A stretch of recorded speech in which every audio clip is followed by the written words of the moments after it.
The people running Tehran now view life in the hereafter as a lot more desirable than life on Earth, and that is a very difficult mentality to contain and deter. If you could wave a magic wand, in what areas would you immediately reverse Obama's policies? Well, in almost all of them, but I think in the issue that's most important for the United States in the world today is the proliferation of weapons of mass destruction, nuclear, chemical, and biological weapons, and the prospect that these weapons could come into the hands of terrorists. So I think specifically with respect to Iran and North Korea, we need to get rid of the illusion that these regimes will negotiate away their nuclear programs. We need to focus more in the Afghan-Pakistan theater on the threat that Pakistan could fall to radical Islamicists and that their arsenal of nuclear weapons could really be held by terrorists. We need to have a better understanding of what to do to stop proliferation worldwide, and we need stronger policies with respect to both Russia and China on the proliferation issue. And associated with that, we should not accept the Obama administration's treaty with Russia that would reduce our operational nuclear capabilities and threaten our missile defense capabilities. Why not treat Iran like we treated the Soviet Union during the Cold War and threaten to blow them back to their virgin paradise if a nuclear weapon pops up or we think one is about to pop up?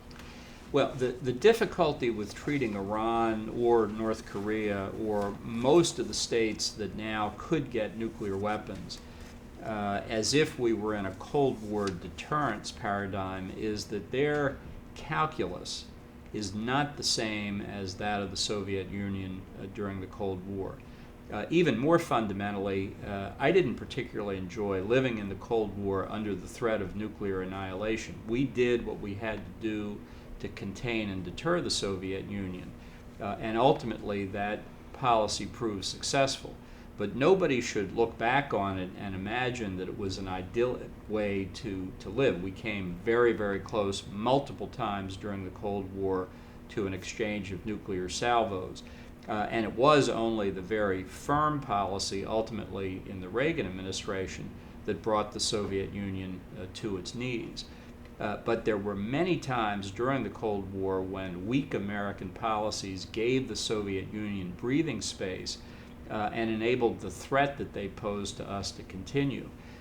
So looking back on containment and deterrence during the Cold War, it was no bed of roses to begin with. But even more importantly now, as we see the calculus that the Soviet leaders engaged in, it was one that for a lot of historic and non-duplicable reasons actually was very close to ours in terms of the risks and benefits of a nuclear exchange. Say what you want about the Soviets and their atheism, they did believe they only went around once on Earth, and they weren't about to throw that away too lightly. The people running Tehran now view life in the hereafter as a lot more desirable than life on Earth, and that is a very difficult mentality to contain and deter. The people who conducted the 9/11 attacks looked forward to their deaths. Those are not the kinds of people you can contain and deter.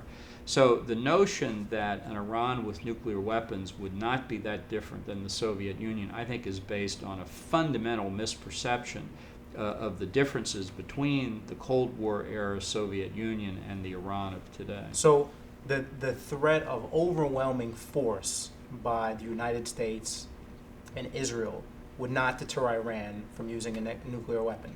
I don't think so. I think, though, that you have to understand that once Iran gets nuclear weapons, the balance of power in the Middle East changes dramatically and irrevocably right then, whether they use nuclear weapons or not.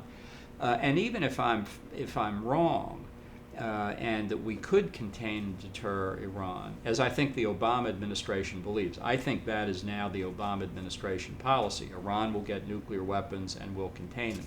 Even if they are correct, it doesn't stop with Iran. If Iran gets nuclear weapons, Saudi Arabia will, Egypt will, Turkey will, perhaps others in the region too. So that in a relatively short period of time, 5 to 10 years, you would have a multipolar nuclear Middle East. And if you didn't like the inherent dangers of the bipolar standoff during the Cold War between us and the Soviet Union, imagine the Middle East with half a dozen nuclear weapon states, each looking at the other one every day and saying, I wonder if I should strike him before he strikes me. That's why I have focused for the last 10 years on the imperative of stopping Iran from getting nuclear weapons in the first place. Because once we cross that threshold, it only gets much worse after that.